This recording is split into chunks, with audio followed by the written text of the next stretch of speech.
அனைத்து உரிமை குரல் நண்பர்களுக்கு வணக்கம். திருமாவளவனும் பாஜக கட்சியின் தலைவரான அண்ணாமலையும் பார்த்தீங்கன்னா நேரில் சந்திக்கும் போது கட்டி பிடிக்கிற மாதிரியான ஒரு வீடியோ அப்படின்றது இணையத்தில் ரொம்ப வைரல் ஆனது மட்டும் இல்லாமல் இதையே சீமான் பண்ணியிருந்தாருன்னா எவ்வளோ கேள்விகள் வந்திருக்கும் அப்படின்னு அனைவருமே பார்த்தீங்கன்னா சீமானுக்கு சாதகமாக பேச ஆரம்பிச்சிருக்காங்க. ஏன்னா தமிழ்நாட்டுடைய அரசியல் அப்படின்றது முழுக்க சீமான் எதிர்ப்பு அரசியலாக தான் இருந்துட்டு இருக்கு அப்படின்றதுல எந்தவித மாற்று கருத்துமே இல்லை அப்படின்னு சொல்லலாம். ஏன்னா தமிழ்நாட்டில் இருக்கக்கூடிய அனைத்து கட்சிகளுமே சேர்ந்து எதிர்க்கக்கூடிய ஒரு நபராக தான் நாம் தமிழ் கட்சியும் சீமானும் இருந்துட்டு இருக்காங்க அப்படின்றது நம்மளால கண்கூட பார்க்க முடியுது.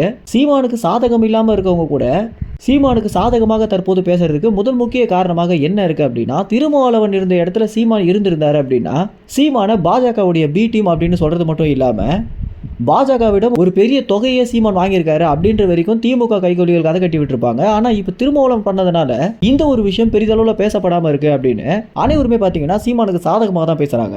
சீமான் மேல ஒரு பெரிய முத்திரையாக என்ன இருக்கு அப்படின்னா பிஜேபியுடைய பி டீம் அப்படின்றதா தான் இருக்கு. யாரா இருந்தாலும் பாத்தீங்கன்னா சீமான் பிஜேபியுடைய பி டீம், அதனால அவர் சொல்ற விமர்சனத்துக்குலாம் நாங்க கருத்து சொல்லணும்னு அவசியமே இல்லை அப்படின்னு அனைவருமே பாத்தீங்கன்னா சீமான் எளிதில் கடந்து செல்றதுக்கு இந்த ஒரு விஷயத்தை பயன்படுத்திட்டு வந்துட்டு இருக்காங்க.